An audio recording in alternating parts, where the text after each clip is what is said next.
Harrison Vance pushed the door open to the VIP suite on the top floor of the city's premier private maternity hospital, casually tossing a limited edition orange Hermes box onto the genuine leather sofa.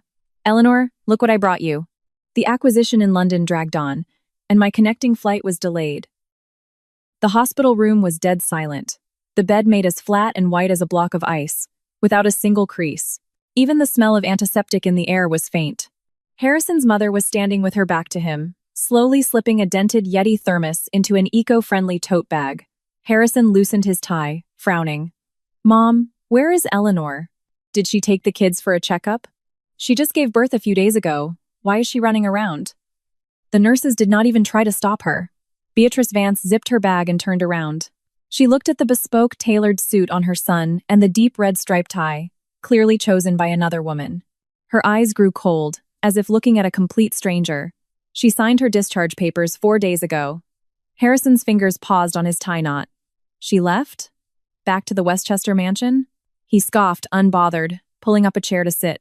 Her temper is getting worse by the day. Is it just because I couldn't make it back in time for the delivery? Are 3 nurses and you not enough to wait on her? She has to throw a tantrum over such trivial things. Let her move out with the babies then. Beatrice cut him off, pulling a thin sheet of paper from her bag and placing it squarely on the orange Hermes box on the coffee table. "Here, this is what she left for you. Harrison, are you satisfied now?" Harrison's gaze reflexively fell on the paper. The bold words "divorce petition" stared back at him. His eyelid twitched violently, the smirk on his lips instantly freezing. His fingers resting on his knees suddenly clenched, his knuckles turning white. He stared at the paper, his Adam's apple bobbing, but he could not utter a single word. 5 days ago, in the master bedroom of the Westchester mansion, Eleanor Vance leaned against the bed frame, forcing herself to stand. Being 34 weeks pregnant with triplets made even the simplest breath feel like pulling a heavy bellows. Her legs were so swollen that even the largest men's slippers could not fit. The veins on her calves bulged like purple vines. The phone on the nightstand vibrated. She reached for it. It was an iMessage from Harrison. "The education summit in London is running late. Still have a few venture capitalists to meet. Flight is delayed for 2 days. Has the nanny sorted everything out? I transferred $50,000 to your card. Tell Maria to buy whatever you need. If the house is short on anything, let Julian know." Eleanor looked at the cold bank transfer notification on the screen. Not a single word of inquiry, not a single word of concern about her dangerously high-risk prenatal checkup metrics from that morning. Just money and work instructions, exactly as always. She opened the keyboard, typing out her response. "The doctor said today my cervix has shortened. There is a risk of severe hemorrhage and premature birth." Her fingers paused on the keys. She waited 2 seconds, then deleted it, letter by letter. She replied with a single word, "Okay," and put the phone down. Eleanor picked up the glass of warm water on the table and took a sip. Stomach acid surged up. She covered her mouth, dry heaving violently. The phone lit up again. This time, it was a priority notification on Instagram. Vanessa Sterling had updated her story. There was no caption, just a photo. In the photo was a delicate slice of French red velvet cake with a number 28 candle on it. Next to it was a man's wrist, using a silver knife to cut the cake. On that wrist was a shallow burn scar, and he was wearing the Patek Philippe watch that Eleanor had saved up for half a year to buy for him. It was Harrison's hand. 7 years ago, when they started their business in a leaky basement apartment, Eleanor was burned by a hot electric stove while cooking soup for him.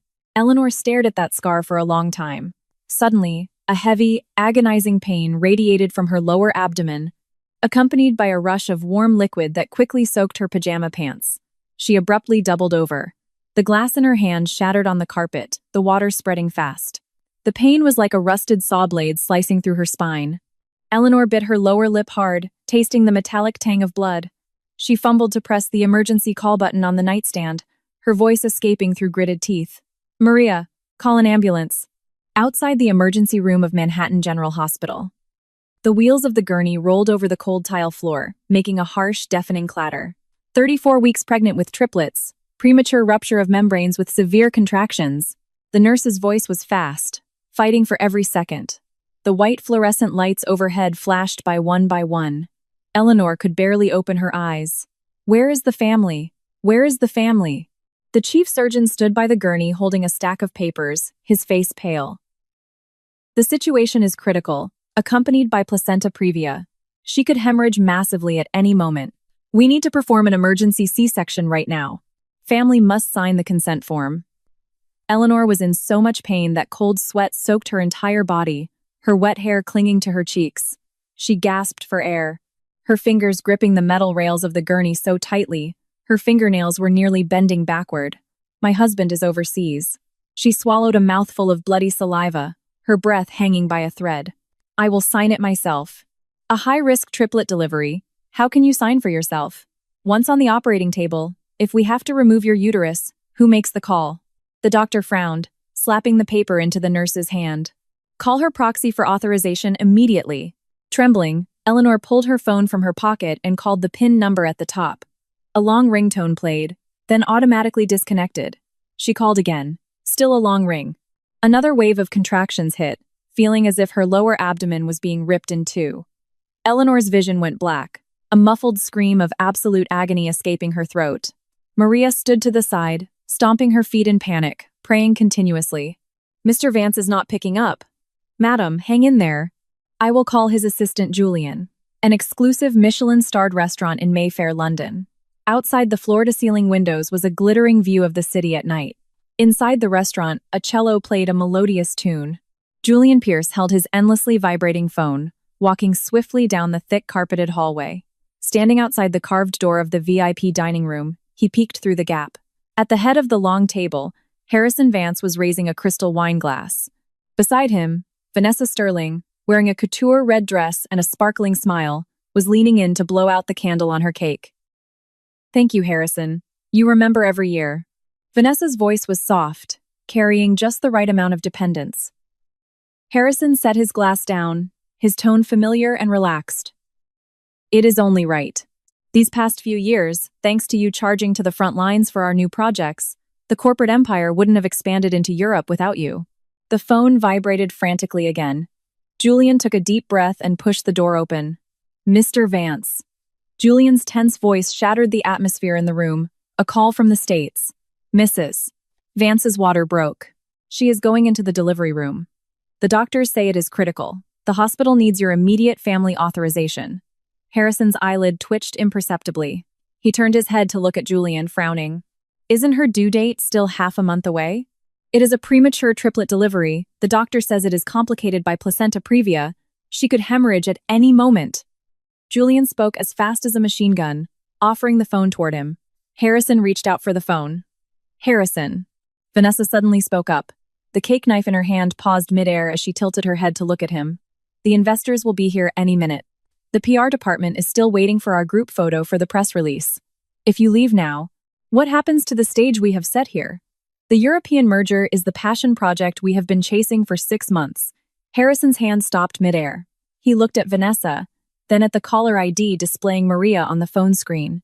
17 missed calls. Tell Maria to instruct the hospital to use the highest standard of medication. Harrison withdrew his hand, leaning back into his chair. His voice returned to its familiar calmness and the coldness of a commander. Send the signature authorization.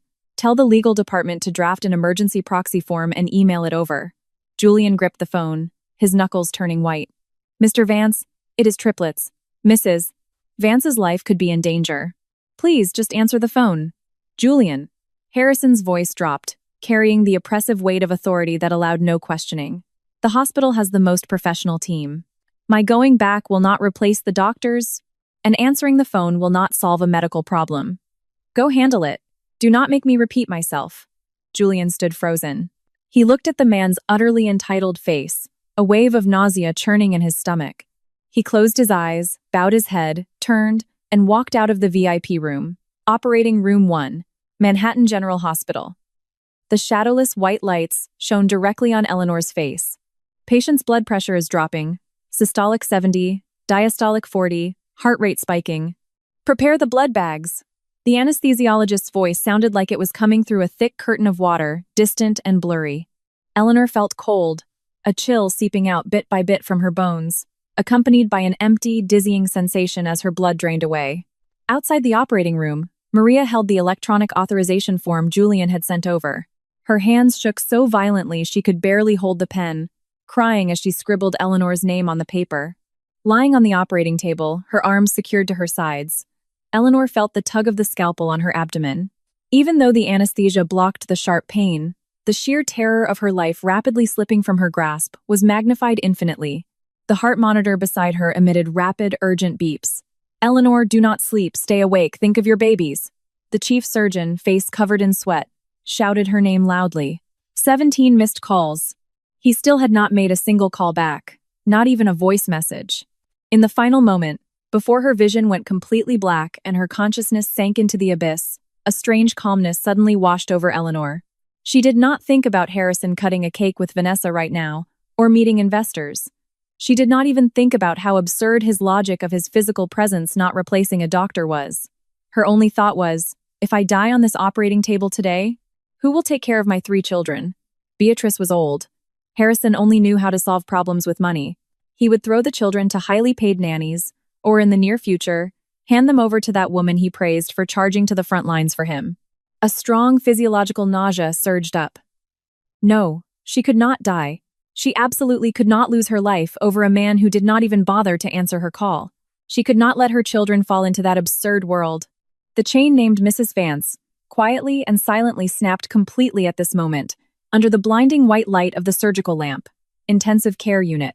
The monotonous sound of machinery filled the cold space. Eleanor opened her eyes. The ceiling tiles gradually came into focus.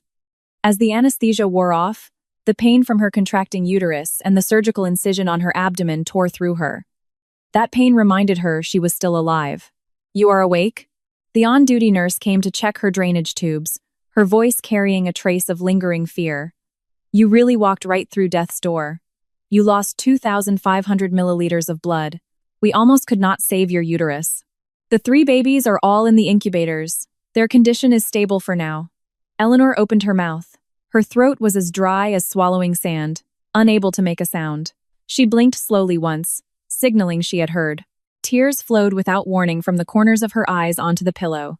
Only she knew this was not the joy of surviving, but the dull ache of a belief that had once supported her entire life being uprooted completely from her body.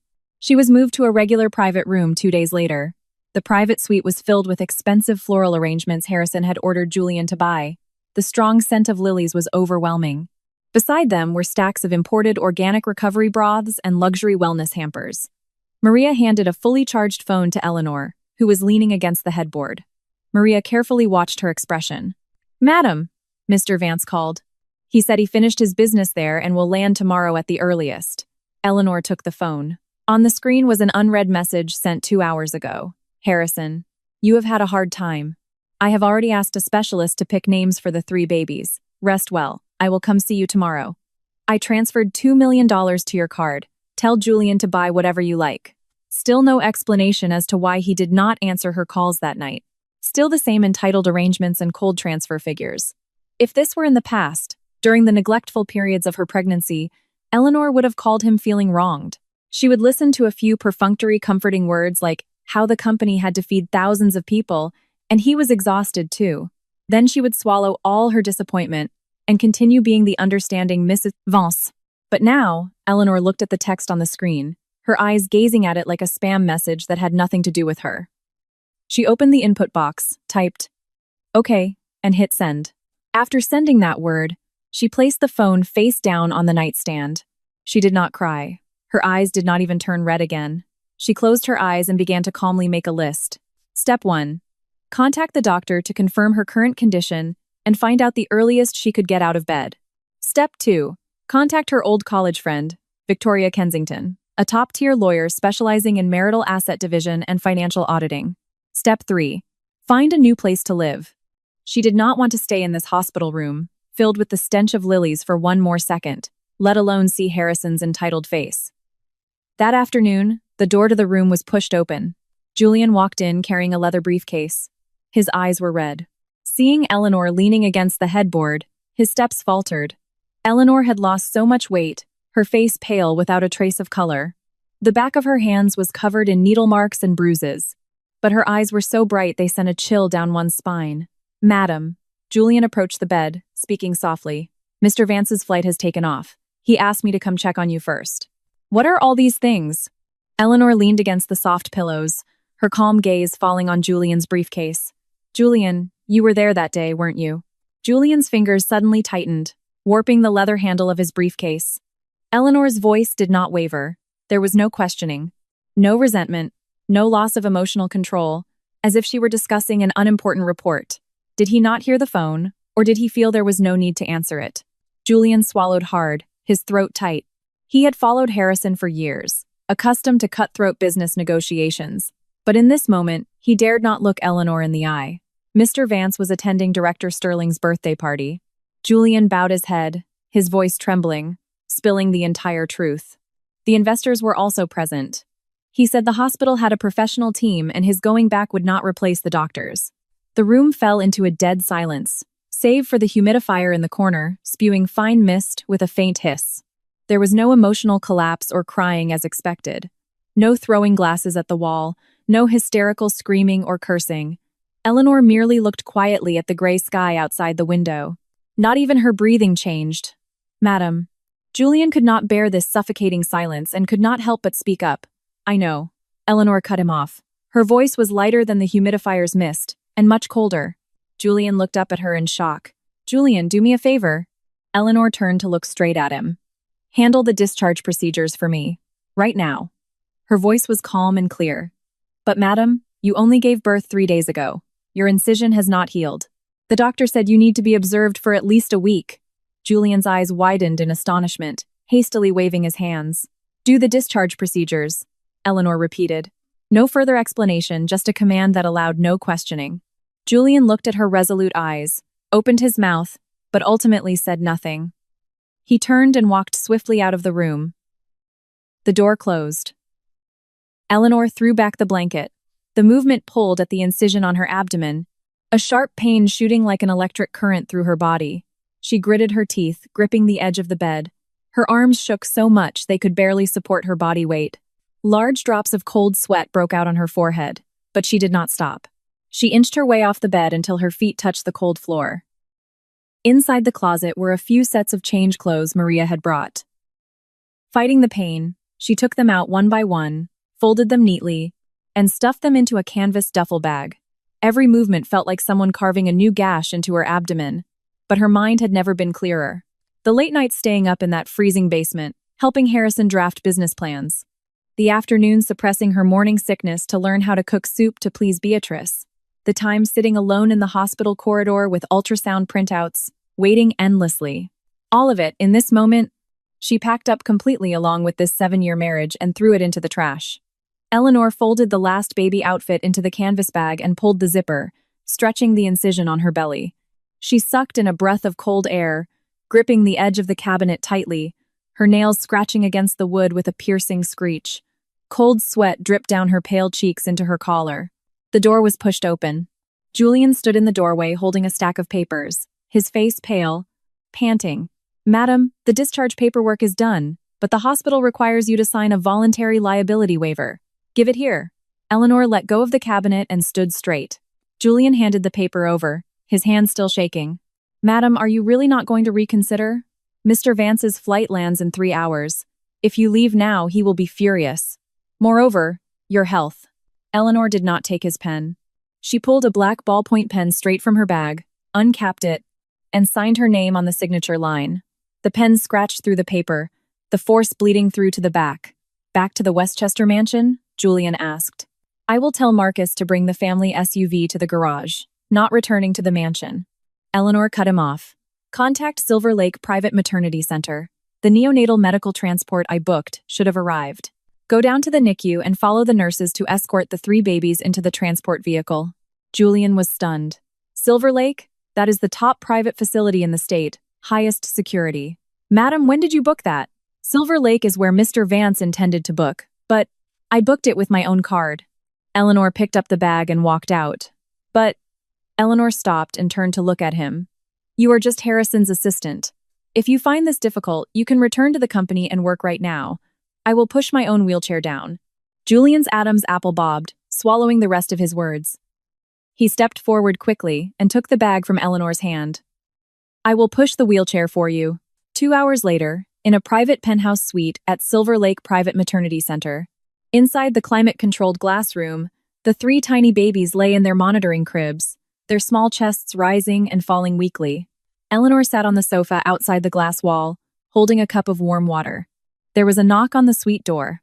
Lawyer Victoria Kensington pushed the door open and walked in. She wore a sharp charcoal gray suit. Closing the door, she heavily placed her briefcase on the coffee table. "You are insane." Victoria pulled up a chair and sat down, frowning. 4 days post-C-section, just barely survived a massive hemorrhage. "You skip hospitalization and decide to transfer facilities and move out?" Eleanor placed her cup on the table, pulled a black USB drive from her canvas bag, and pushed it toward Victoria. "What is this?" Victoria asked.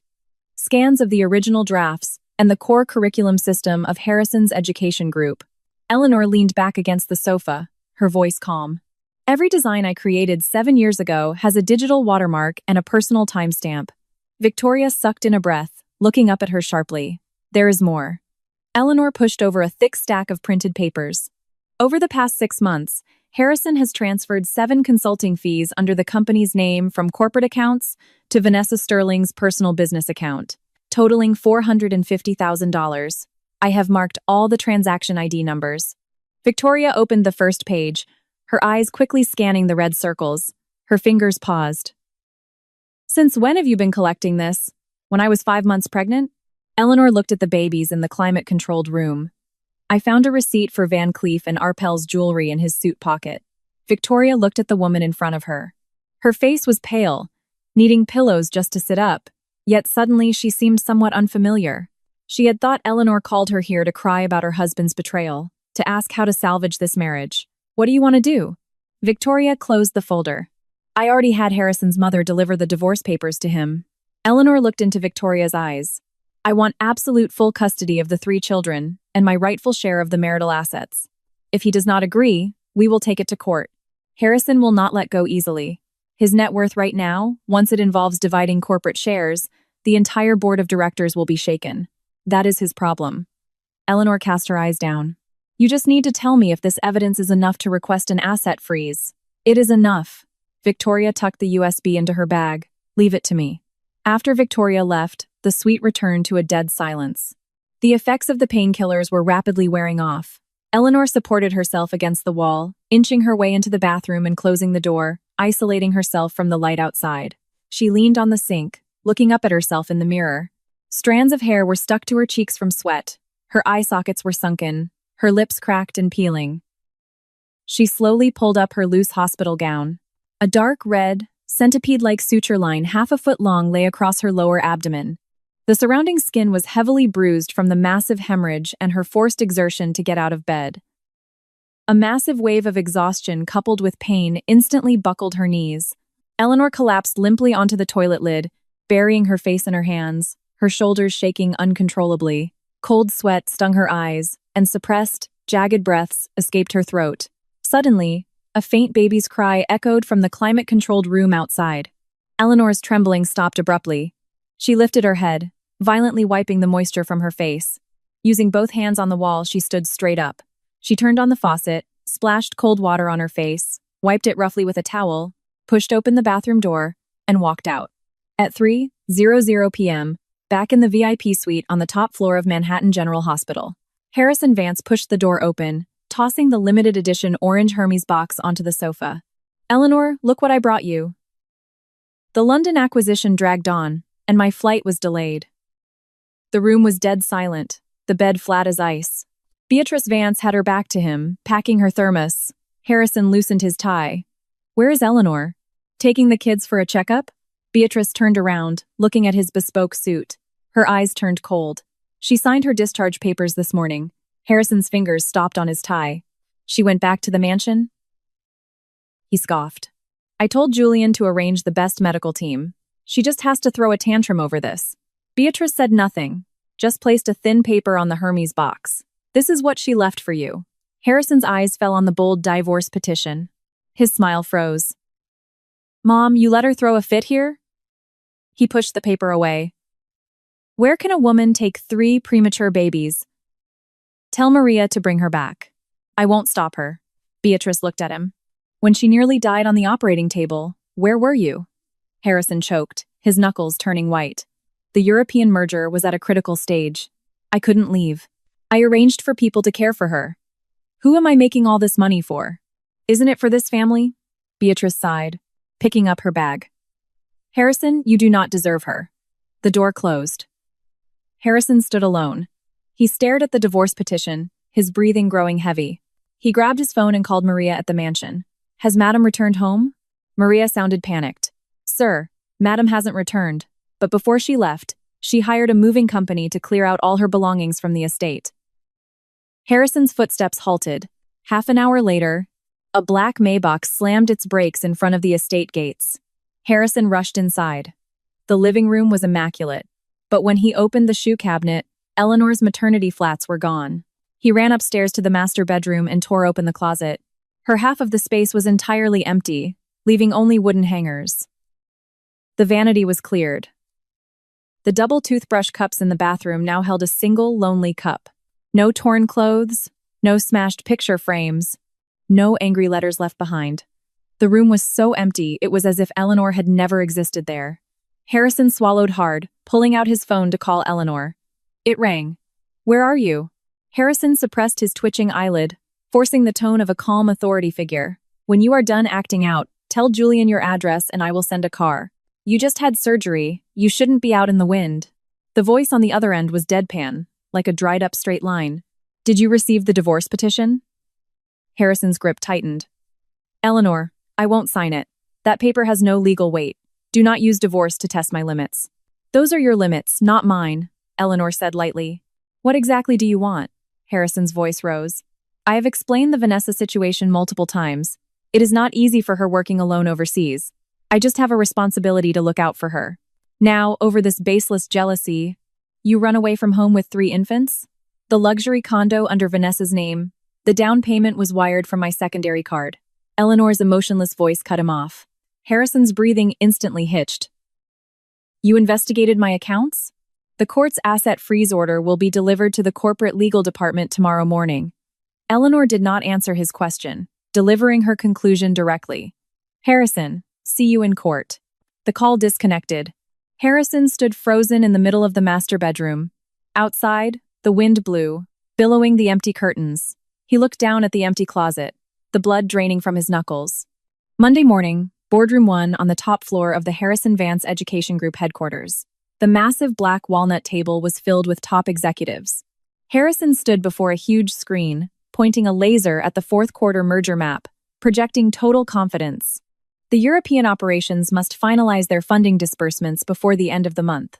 Finance moved 20% of the reserve funds by Wednesday. The frosted glass door was violently pushed open.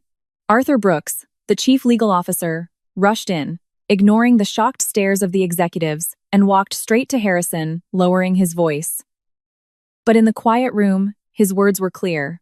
Mr. Vance, the court officials are here. This is the asset freeze order from Mrs. Vance.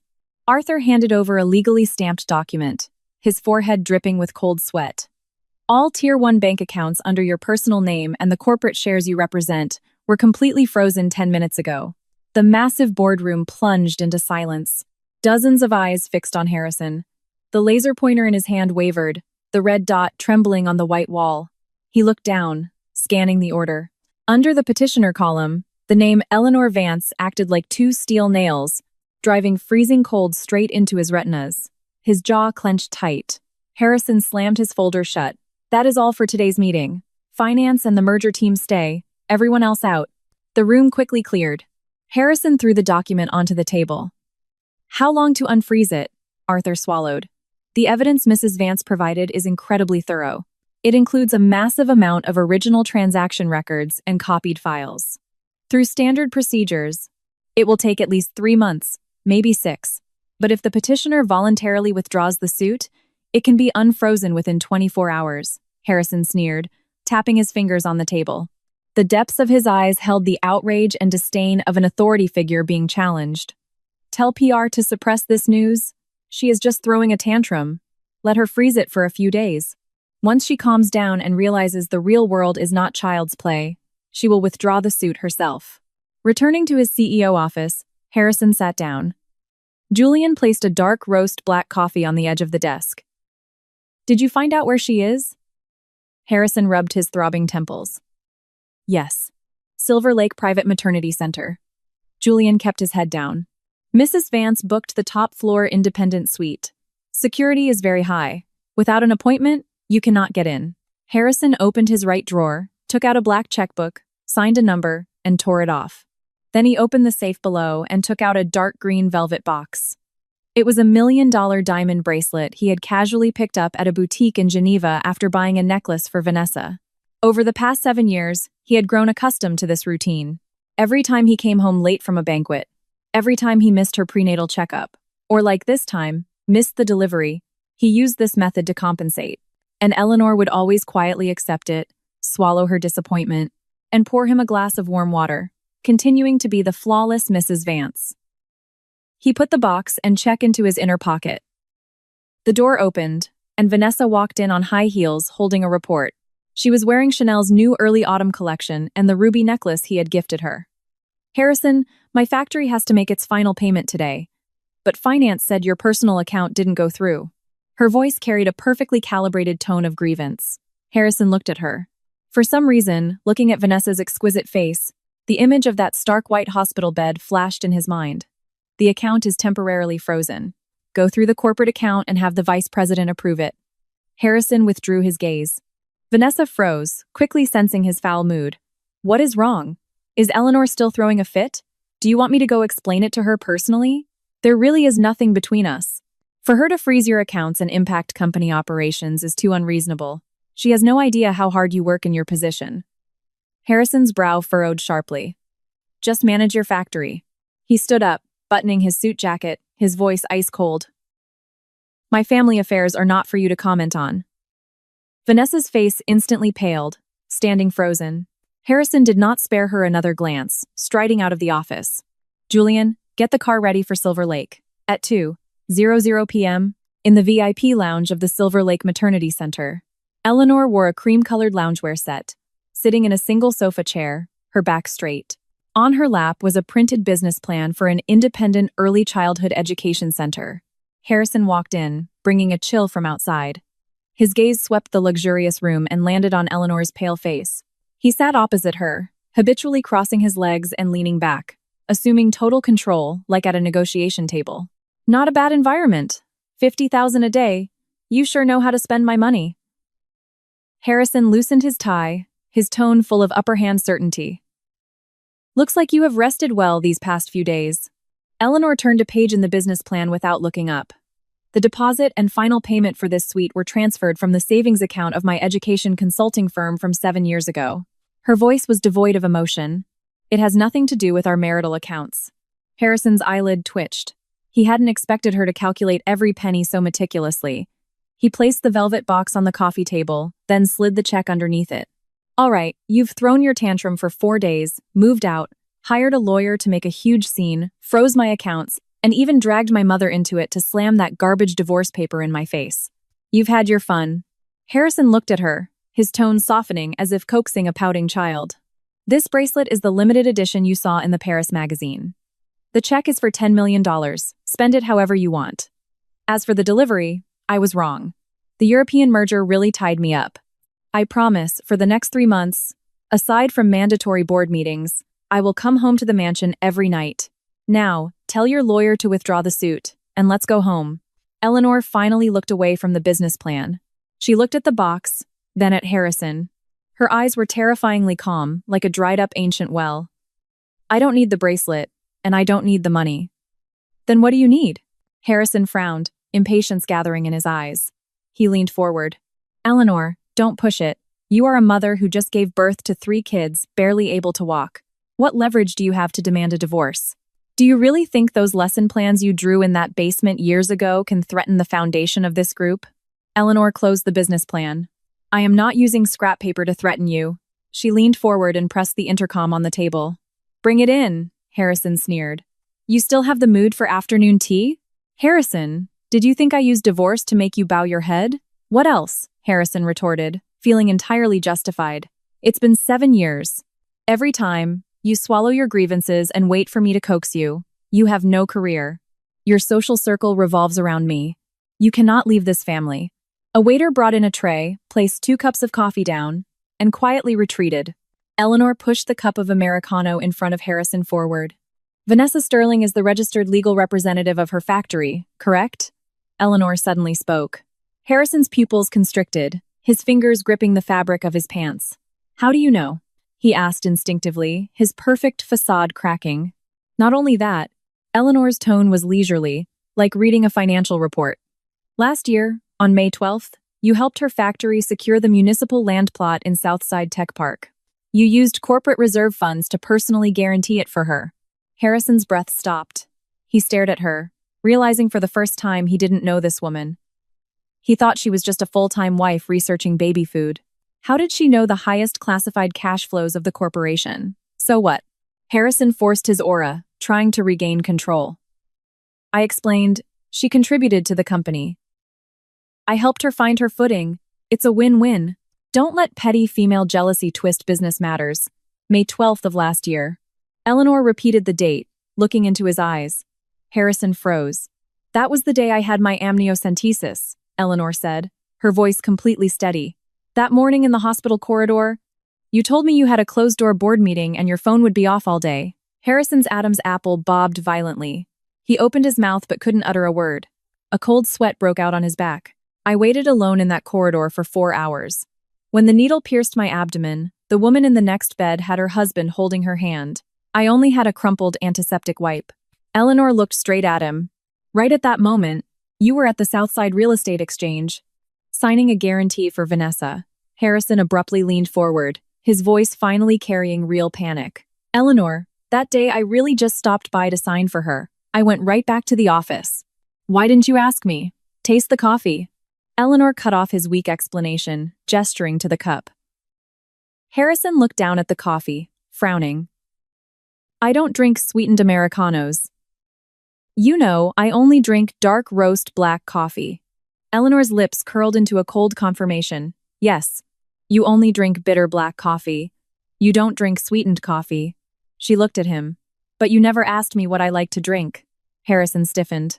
7 years ago in that basement, we only had enough money for 1 cup of coffee a day to stay awake. Because you liked the bitterness of black coffee, for 7 years I brewed it for you every morning. I also drank sugarless black coffee for 7 years. Eleanor pushed the $10 million check and the velvet box back across the table, establishing a clear boundary. Harrison. I hate the bitter taste. Harrison's gaze fell on the rejected box, his heart seized by an invisible hand. A panic he had never felt before, accompanied by the collapse of a solid structure, rushed from his feet to his head. The things you gifted, the money you transferred, were always to soothe your own guilt, to maintain your facade as a successful man, not to meet my needs. Eleanor stood up. Because of her incision, her movements were slow, but her back was straight, her eyes sharp as blades. You thought I was the Eleanor who would stay in place, treating your sporadic scraps of charity like gold. But that Eleanor died on the operating table 5 days ago. Harrison scrambled to stand up. His knee hit the edge of the marble coffee table, knocking over the sweetened Americano. The brown liquid dripped onto the carpet, forming an unremovable stain. I will not sign. Harrison looked at her, his eyes red, jaw clenched. His voice carried the panic of a trapped beast and a hollow threat. Eleanor, don't even think about leaving. You have no chance of getting custody. Your old, defunct studio can't feed 3 kids. How will you survive without me? Eleanor turned her back to him. Tomorrow at 10 in the morning, my lawyer will officially submit the complete list of evidence of your marital asset transfers to third parties to the court. She left a clear conclusion. We owe each other nothing. Harrison, do not look for me again. She pushed the door and walked out. The heavy wooden door clicked shut, sealing off Harrison's heavy breathing and the mess inside. Eleanor leaned against the cold wall, enduring the pain that felt like a rusted saw blade dragging across her abdomen. Her phone buzzed wildly. She took a deep breath, fighting off a dizzy spell, and answered. Eleanor, the supplementary documents for the asset freeze have been fully accepted by the court. Victoria Kensington's voice was decisive. Harrison's legal team just contacted me privately. Their tone has softened. They want to settle out of court, offering very attractive terms. No settlement. Eleanor stood up, walking toward the NICU. Prepare the absolute custody lawsuit and the core curriculum copyright injunction as planned. Tell them I concede nothing. Understood. Eleanor stood before the sterile glass of the NICU. The nurse was burping the third baby. Eleanor pressed her palm against the cold glass. She exhaled a long breath. The pain, the fear, the 7 years of sunk costs, and Harrison's panicked face were wiped clean from her mind. A new trajectory had begun. Wednesday afternoon, Harrison's CEO office. Chief Legal Officer Arthur Brooks placed a thick lawsuit copy on the black marble desk, his forehead sweating. Mr. Vance, this is the official lawsuit and evidence list. Victoria Kensington has requested an injunction against the group's core curriculum system. If approved, all our online courses and franchise authorizations for the second half of the year must be suspended immediately. Harrison paused, reviewing a merger agreement. The core curriculum is a work for hire. She was a stay-at-home wife for 7 years. On what grounds can she demand an injunction? Arthur brought up a scanned document on his tablet. This is the key evidence. 3 months before the group was officially incorporated, Mrs. Vance registered the copyrights for the entire underlying logic and interactive framework of the curriculum under her personal name at the U.S. Copyright Office. Arthur pointed to the fine print. In the authorization letter she signed back then, there was an addendum stating that this royalty-free authorization is valid only during the marriage of both parties. Once divorce proceedings commence, the authorization automatically terminates. Harrison stared at the glaring words. His thumb pressed so hard against his fountain pen that his knuckles turned white. She guarded against me 7 years ago. Arthur bowed his head. Victoria Kensington is known for being ruthless. They are not just revoking the copyright, they claim all commercial profits generated from it over the last 7 years are marital assets, demanding a division heavily in her favor. Harrison slammed his pen down. Dream on. Tell PR and finance to get ready. Mobilize all available cash.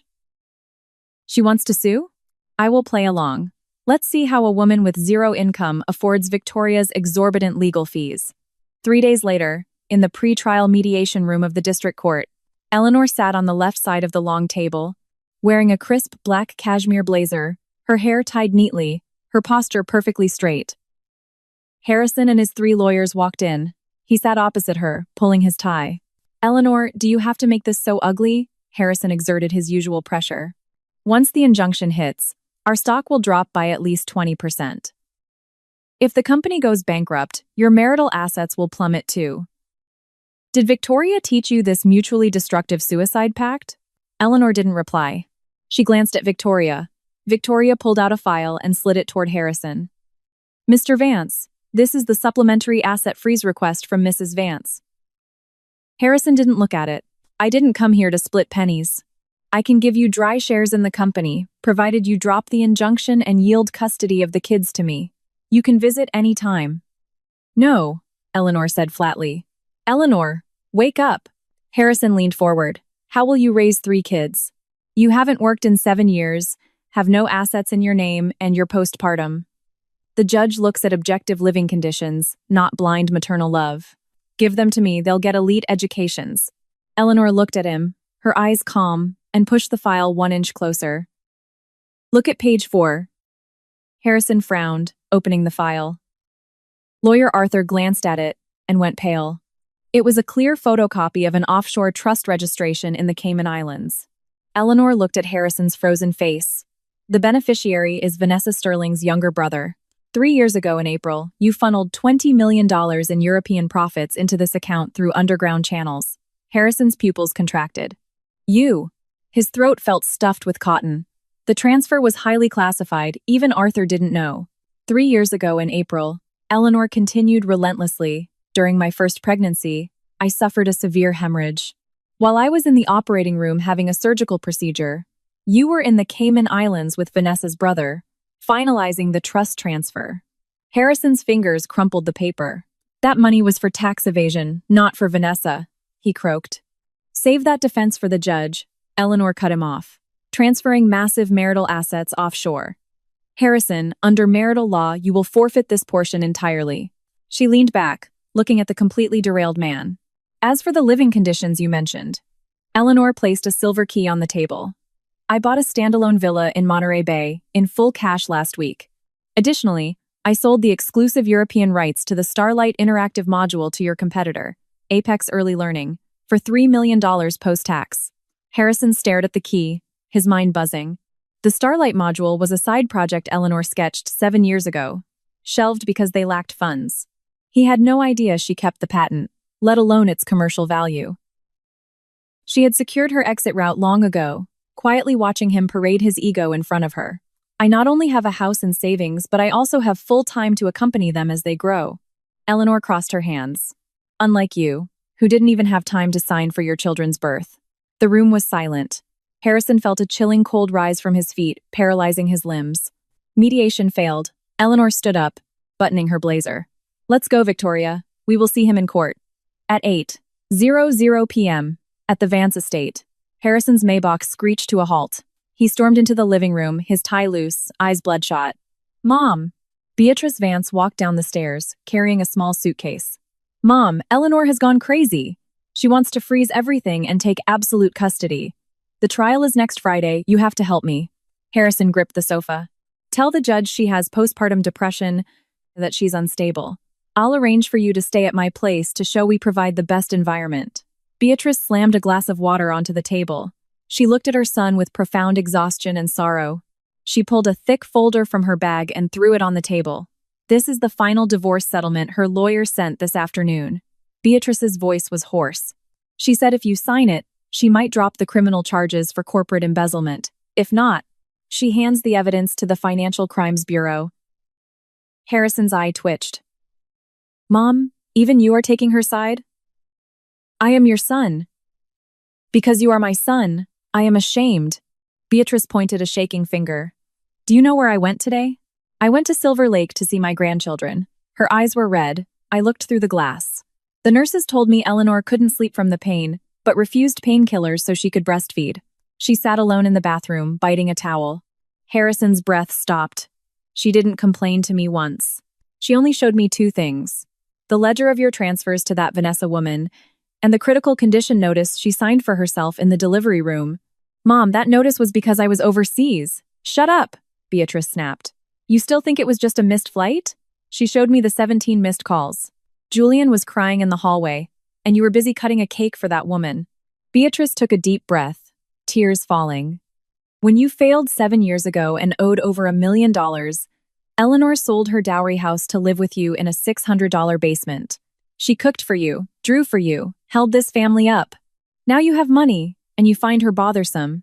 Harrison gripped the settlement papers, the edge slicing his finger. I won't go to the trial, Beatrice said, walking toward the door. Tomorrow morning I am moving to Monterey Bay. Eleanor agreed to let me help watch the kids. Mom, what about me? Beatrice didn't look back. Harrison, mistakes have a price. When you had nothing, she never despised you. Now you have everything, and you don't deserve her. The door closed heavily. Monday morning, in the corporate archives. Harrison, looking disheveled, stood before rows of cabinets. Find it, he barked at the sweating archive staff. Find the lease agreements and equipment invoices from 2017 to prove the curriculum was created on company property. Mr. Vance, the manager stuttered. There are no leases or equipment lists from 2017. Julian Pierce stepped in. Mr. Vance, we didn't have an administration department back then. The registered address was a basement. You didn't buy computers. You only had a used Lenovo laptop Mrs. Vance brought from college. Julian placed a taped-up cardboard box on the table. Your mother went to the mansion yesterday and had someone dig this out of the basement storage. Harrison cut the tape open. A musty smell arose. Inside were no corporate secrets, just letter-sized papers held by cheap binder clips, worn notebooks, and messy hospital bills. Beatrice Vance entered the room. Stop looking in the archives. The origins of your empire are in these old notebooks. She tossed a worn notebook in front of Harrison. Harrison opened the first page. It was a hand-drawn interactive interface, annotated in red ink. In the bottom right corner was a dried, dark brown stain. Blood. Winter of 2018. The heating pipes broke. You had a high fever, Beatrice said heavily. Eleanor wore 2 coats and fingerless gloves, sitting by the drafty window to draw these. Her hands cracked from the cold, bleeding onto the paper. She wouldn't even buy new paper, saying it was company property. Harrison's fingers stiffened. You told me back then, when you made money, you'd give her the biggest house in the city, Beatrice scoffed. You did. Then you left her alone in it for weeks at a time. Julian stepped forward, pulling a small black leather notebook from the box. Mr. Vance, this is from her deepest drawer. She told me to shred it. Harrison flipped it open. His eyelid twitched wildly. October 12th, year 3, our anniversary. He said he had an important client. Came home at 9 p.m. Julian posted a story of Vanessa cutting a cake at the peninsula. I drank the soup myself. It is okay. He is a CEO now. Harrison looked up at Julian. Julian met his gaze coldly. You threw a birthday party for Director Sterling that night. I thought Mrs. Vance didn't know. Turns out, she just didn't speak of it. Harrison flipped to the next page. March, year 5. First IVF failed. Severe hemorrhage. The nurse told me to call family for the surgical procedure. I called him 6 times. He was busy. He wired me $50,000 to buy supplements. The sound of the surgical tools was so loud, I realized $50,000 couldn't buy back the child I lost. All color drained from Harrison's face. He thought it was just an accidental miscarriage. He didn't know she lay alone on a cold operating table. August, year 6. Pregnant with triplets. High risk. 8th progesterone shot today. Found a plane ticket to Paris in his suit pocket. Vanessa's fashion week. He lied about a closed-door board meeting. I don't hurt anymore. After struggling so long, it turns out it doesn't hurt at all. The notebook slipped from Harrison's hands, thudding onto the desk. He stumbled back, hitting a filing cabinet. She knew everything. He muttered, his voice breaking. Why didn't she fight with me? Because she died a little bit each time over the years. Beatrice threw a handful of hospital bills at him. Look at these. She went to checkups alone, faced premature birth alone. While you bought bags for another woman? The top bill on the floor was the emergency triplet delivery invoice. The family signature line just had Eleanor scribbled alone. Julian took off his ID badge, placing it on the table. This is the last time I call you Mr. Vance. I submitted my resignation. The handover was completed yesterday. Where are you going? To Monterey Bay. Mrs. Vance's early education center needs an operations director. Julian bowed slightly. Mr. Vance, you always thought Mrs. Vance relied on you for shelter. But without her foundation, your building collapsed long ago. You personally lost the best woman in the world. Julian and Beatrice left the room.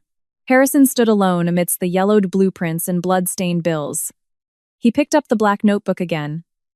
The last line read, Year 7, massive hemorrhage. I thought I would die, but I only thought of my children. Harrison didn't answer the phone.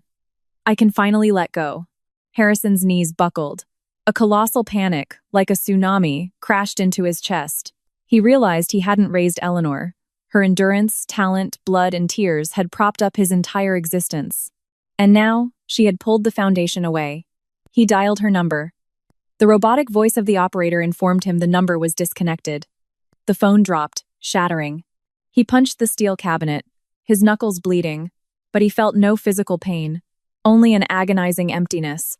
3 months later, at Starlight Education in Monterey Bay, Eleanor placed a wooden puzzle piece on the table. Julian walked in with a stamped document. Apex Early Learning rolled out the new module to 50 locations. Here is the first quarter revenue share. Eleanor signed it. Beatrice wheeled out the 3 babies. Eleanor smiled. Thank you, Mom.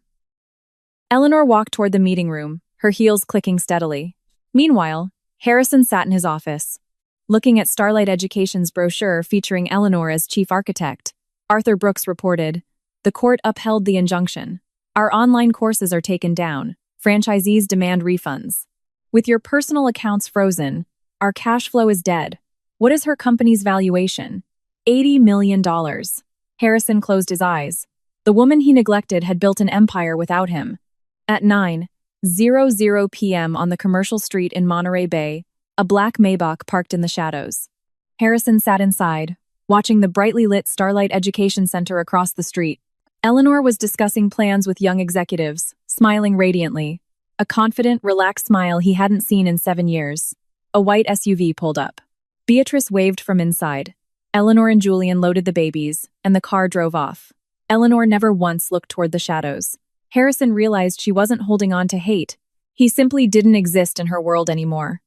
1 year later, inside the district court execution hall, Harrison pressed his ink-stained thumbprint onto the bankruptcy liquidation order. The judge stated his corporate and personal assets were handed over for auction. Harrison's bespoke suit now hung loosely on his gaunt frame, his hair a third gray. He walked out of the court. A Starlight Education truck drove past. He touched a VIP invitation in his pocket to the Asian Early Education Innovation Summit. He went to the convention center and stood in the dark back corner. A former vice president saw him. Did you hear? Everyone knows Mrs. Vance was the real architect. In 1 year, Starlight took 60% of the premium market. The lights dimmed. Eleanor stepped into the spotlight in a minimalist white suit. When we treat every response as a given, and every companionship as something to be compensated with material goods, we lose our right to educate. The same goes for relationships and businesses. Thunderous applause erupted. She didn't mention Harrison.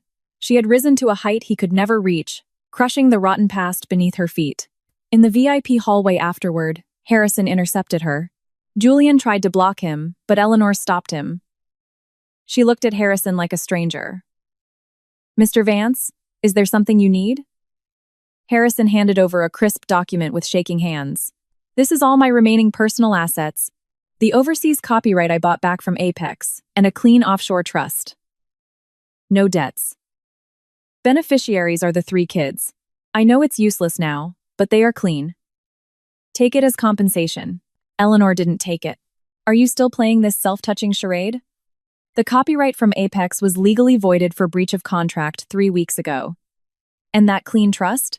Vanessa's brother took out loan shark debts in Las Vegas. The underlying assets were liquidated 3 months ago. Harrison's breath stopped. His final card was trash she had already seen through. You have nothing left, Eleanor delivered the final sentence. You have nothing to give me, and no right to discuss compensation. Harrison's knees gave out, sliding down the marble wall. The document fluttered to the floor. Eleanor told Julian, tell security to be more careful with the guest list. She walked away, her heels clicking, without a single glance back. Outside, the white SUV waited. The kids called out to her. Eleanor smiled brilliantly, hugging them as she got in. The car drove off into the bright sunlight. In the quiet hallway, Harrison sat on the cold floor, burying his face in his hands. There was no hysterical crying, just his empty shoulders shaking violently. In this brilliant backstage, Harrison stepped wide awake into an endless regret, where, for the rest of his life, no one would ever ask about him again.